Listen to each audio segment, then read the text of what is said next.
سلام كمسك الختام. به نام آنی که جان آفرید. پیامبر اکرم صلی الله علیه و سلم فرمودند: از خدا بترس در کجایی که نباشی و بر مقابل بدی نیکی کن تا آن را محو کند و با مردم با شیوه نکو و اخلاق حسنه رفتار کن. روایت ترمذی.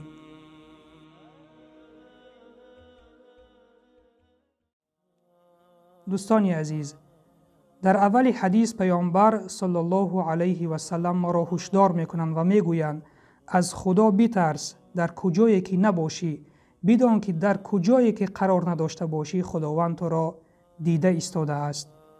و در دوام حدیث میگویند در مقابل بدی نیکی کن. اگر از تو یگم خطاگی سر زد، یگم گناهی کردی، پس از پشت این کاری گناهی خود یک عملی خوب کن تا این گناهی تو را محو کند و با مردم با شیوه نکو و اخلاق حسنه رفتار کن. یعنی با مردم خوش معامله باش، خوش رفتار باش، حق آنها را بجای آر.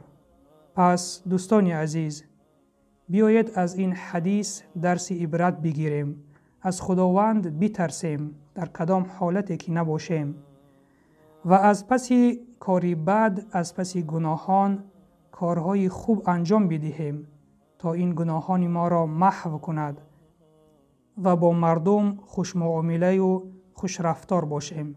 و سلام بر آن شخصانی که راه هدایت را پیش گرفتند.